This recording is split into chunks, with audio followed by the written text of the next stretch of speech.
So, in winter of 2012, I taught a new course, and it's entitled Jews, Greeks, and Romans in the Ancient World.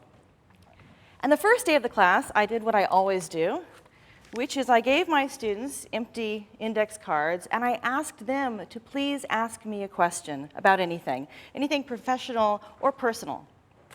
And so they did. And that night, I was going through the cards, and most of the questions were fairly typical. But then I got to one that I hadn't anticipated. And the question read, "What religion are you?" Because it might make a difference if the professor is biased. It's a good question. I came to class the next day, and I was going through the index cards, and I was answering the questions one by one. And I came to that one, and I said, well, I'm a Jew. But this class is entitled Jews, Greeks, and Romans in the Ancient World. It's not entitled Jews, Greeks, and Romans, who's best? But I got to thinking about that as a classicist. Jews, Greeks, and Romans, three ancient peoples. Two of these are two of the most powerful and influential civilizations that the Western world has ever seen. But only one of them is still recognizable as a people today. Why? Why is this the case? Well, I can answer it with one word, and that word would be tradition, right? Or would it? I'm not sure if I can answer the why with the word tradition, because I think that there is a kind of a Jewish myth of tradition. It's an important myth. It's an important myth that we tell ourselves, but I think it's a myth. And this is why. Fiddler on the Roof, as we know, and I love this play and I love the movie, is not about tradition so much as it is about breaking with tradition and yet remaining recognizable. And this amazing ability to break with tradition and to remain recognizable to the community and to yourself is something that I call cultural adaptability. And I posit that the specific Jewish characteristic of cultural adaptability is one of the most important and salient features or characteristics of the Jewish people for the 3,000 or so years that they have been recognized as such. And this interests me. And so what I want to do now is I want to explore the idea of cultural adaptability among the Jews by looking at three people. Two of them are pretty famous. One of them is rather less so, but you may surprise me. So let's start. Tonight, of course, we all know we begin the 30-day countdown to Hanukkah 5773. And so I would like to start by talking about Judah Maccabee. Now, Hanukkah, as we know, is not a terribly important Jewish holiday. However, it does two important things. One is, I think it is the foundational myth of our myth of tradition. That is, again, it's an important myth. The myth that we tell ourselves about how important tradition is largely rooted in this holiday. Two, Hanukkah seems to me to be an important cautionary tale about the difference, the extreme difference between cultural adaptability, in which you remain recognizable, and assimilation, in which you become unrecognizable and you lose your identity. This interests me. Now, the basic legend of Hanukkah is simple. I'm going to sum it up. It's 167 BCE. You got Antiochus IV Epiphanes, a bad Seleucid Greek king, and he begins to oppress the Jews and to force them to worship Greek gods. A small group of traditional Jews, the Maccabees, raise a revolt, and they win. Light the candles and pass the latkes. Right? That's the story that we tell. That's our tradition. However, it's a good tradition and it's a great legend. But like many legends, good legends, it's not quite true. Or rather, it doesn't tell the entire story. So I just want to focus on two aspects of the story that it doesn't tell. The first is that in the 2nd century BCE, we know that throughout the Mediterranean world, Jews were exhibiting incredible cultural adaptability everywhere that they lived, including Judea. So maybe what happened in Judea is a special case, but we know that there were Jews, in fact, who were being culturally adaptive all over the place. The second really important aspect of the Maccabean revolt is that the end result was the first treaty between Jews and Romans. And this, in turn, resulted in the first massive movement of Jews to Rome. It happened in about 160. Now, this started the Jewish Roman population, and I don't know how many of you have been there to Rome. I spent a lot of time there. This population survives, and they're recognizable. They are recognizably Roman, and they're also recognizably Jewish. And they participate in an amazing form of Judaism that stretches, unlike any other in the world, it stretches back to 160 BCE before the destruction of the ancient temple. And I find it fascinating and amazing.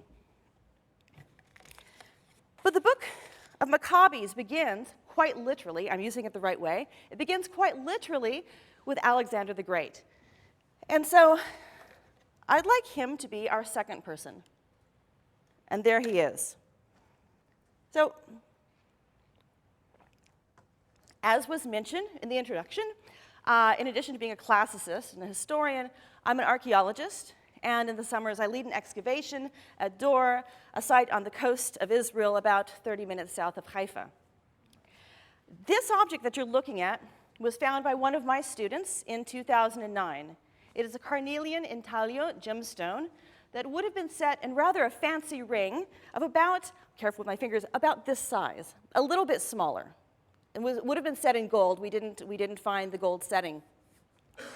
Alexander the Great, kind of famous. And we also, for Alexander, have a very traditional narrative. And the narrative is this. Alexander moved, a Greek, well, Macedonian, he moved through the east at around 332 BCE, cruelly spreading his Greekness, what we call Hellenism, cruelly spreading this among the native populations, and there was fierce resistance. That's the story we tell about Greeks coming to the east. However, archaeology tells a different story, as archaeology often does. 2 points. Again, first, the ring. Now, it could be argued that a local inhabitant of the city of Dor chose to buy a very, very, very expensive ring set in gold that depicted the image of a hated overlord. It could be argued, but not very convincingly. Now, beyond the ring, what we see happening in Dor is fascinating. In the Greek period, on the city streets, which is mainly what we spend our time on, what we see is that the public spaces of the city become fairly Greek-looking. That is, the streets take on the very typical Greek grid pattern. They become very orderly. And we see Greek-style buildings with Greek columns. We see possibly some Greek temples, we're not sure. The exterior public spaces start looking fairly Greek. However, the interior spaces, the domestic spaces, the houses do not. They do not change at all. They maintain their local form architecturally. They don't become Greek-looking houses. So again, I think what we see is incredible cultural adaptation. There is a sense in which my town, Dor, became sort of Greek-looking, but by and large, it remained entirely recognizable to the native inhabitants. We see this not just at Dor. As a matter of fact, we see it all throughout the Levant. And so we see, again, I call this an example of cultural adaptability. You take what's useful and you hold on to what's recognizable. So I've looked at two famous individuals, Judah Maccabee and Alexander the Great. Now I'd like to look at a slightly less known fellow, and a case not of political interaction between Jews and Greeks, but rather of intellectual interaction. In so doing, it might seem very obvious that I should choose the Septuagint, right? This is a fantastic legend of 72 Jewish scholars living in Alexandria who were so incredibly fluent with Greek. Cultural adaptability. I want you to think of 72, even the thought of 72 Jewish scholars who were fluent in Greek. They were so fluent in Greek that they gathered together, but separately, and they all identically and perfectly translated the 5 books of Moses for the large Greek-speaking population of Alexandria that we know existed at the time. But I'm not going to talk about the Septuagint, because that's an obvious, famous legend. And I want to talk about someone not so famous. What I want to talk about is the author of the first Jewish tragedy. So let's look at it. Here it is. It's not written in Hebrew, by the way. I'm going to read the first couple of lines of it, and then I'll translate. And then you'll tell me what it's about. Moses is the speaker. This is the prologue. And he says, Abhu Yaakov gain lipon Carnelian, kat elf echon, Aigupton heptakes deka psychas, sun hautoi, kai epigenis in polun laon kakos prasonta, kai tetlemenon. What this means is, let's put it into English. So the speaker is Moses. And Moses comes on stage and he says, when Jacob left the land of Canaan, he went down to Egypt, bringing with him 70 souls. And there he fathered a great nation, and it is a nation that has been oppressed and troubled. What is this tragedy about? Take a wild guess. Moses is talking about Jacob going down to Egypt, and his people have been oppressed. What happens next? It's Exodus. This is the story of Exodus. Now, the name of the tragedy, as you see up at the top, is exagoge, which is Greek for Exodus, which is Greek for exagoge. They basically mean the same thing. Exagoge means a driving out. Now, this is fascinating to me. The fellow who wrote this, his name is Ezekiel. He was known in Greek as ho poietes ton Judaikon tragoidion, which means the poet of the Jewish tragedies. He was a Jew living in Alexandria in the 2nd century BCE, around the same time as the Maccabean revolt. We know almost nothing about him.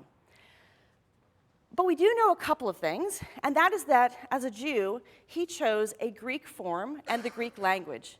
And I want to posit this as the final example of cultural adaptability, which I find so remarkable, among the Jews of all times. Because in deciding to take a Greek form and the Greek language, what Ezekiel has done is he's also chosen a legend that is so intimate to us and so deeply Jewish that 2,200 years later, in the space of 4 lines, you can read it and know exactly what it's about. Thank you.